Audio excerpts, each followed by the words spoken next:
கன்னியாகுமரி மாவட்டத்தில் உள்ள கோதை ஆற்றில் வெள்ளப்பெருக்கு ஏற்பட்டுள்ளதால் மோதிரமலை குற்றியாறு தரைப்பாலம் துண்டிக்கப்பட்டு 6 கிராமங்களுக்கான போக்குவரத்து பாதிக்கப்பட்டிருக்கிறது. இது பற்றிய கூடுதல் தகவல்களை தருகிறார் செய்தியாளர் பீட்டர் ஜெரால்.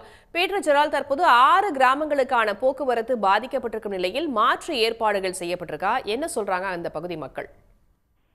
கன்னியாகுமரி மாவட்டத்தில் பருவமழை என்பது கடந்த 2 மாதங்களாக விட்டுவிட்டு பெய்து வந்தது. இந்த நிலையில் கடந்த 10 நாட்களாக மழை என்பது பெய்யாமல் இருந்த நிலையில் கடந்த 3 தினங்களுக்கு முன்பாக மாவட்டத்தின் அனைத்து பகுதிகளும் மழை சாரல் மழையாகவும் கனமழையாகவும் பெய்து வந்தது. இதனால் மாவட்டத்தின் முக்கிய அணைகளான பேச்சிப்பாறை, பெருஞ்சாணி, சிற்றாறு 1, சிற்றாறு 2 அணைகளில் நீர்மட்டம் உயர்ந்ததை தொடர்ந்து பேச்சிப்பாறை அணையில் இருந்து உபரிநீர் திறக்கப்பட்டது. இதனால் உபரிநீர் திறந்ததை தொடர்ந்து கோதையாற்றில் வெள்ளப்பெருக்கு ஏற்பட்டதால் திருப்பரப்பு அருவியில் சுற்றுலா பயணிகள் குடிக்க இன்றோடு 3 நாட்களாக தடை நீடிக்கப்பட்டு வருகிறது.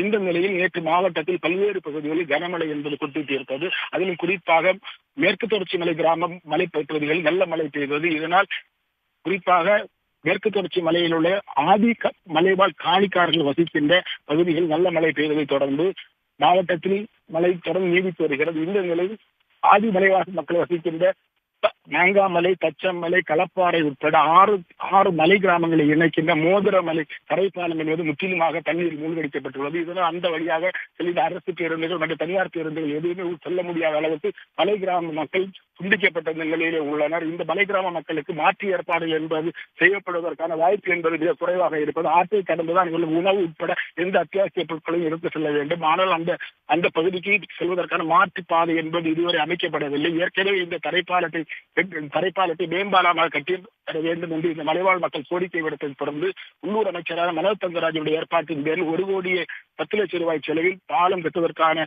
அறிவிப்பு என்பது வெளியானது. ஆனால் அறிவிப்பு வெளியாகி மாதங்கள் பல கடந்த பிறகு இந்த தரைப்பாலம் என்பது இதுவரை கட்டப்படாமல் இருப்பதால் இந்த மலை கிராம மக்கள் தொடர்ந்து பாதிக்கப்பட்டு வருகின்றனர். தற்போது நிலையில் பள்ளி கல்லூரிகளுக்கு செல்கிற மாணவர்கள் அத்தியாவசிய மருத்துவ சேவைக்கு கூட செல்ல முடியாமல் இந்த மலை கிராம மக்கள் தவித்து வருகின்றனர்.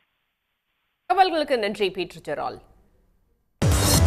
உள்ளூர் செய்திகள் முதல் உலக செய்திகள் வரை உங்களை சுற்றி நடக்கும் எல்லா செய்திகளையும் நொடிக்கு நொடி அறிந்து கொள்ள சன் நியூஸ் வாட்ஸ்அப் சேனலை ஃபாலோ செய்யுங்கள்.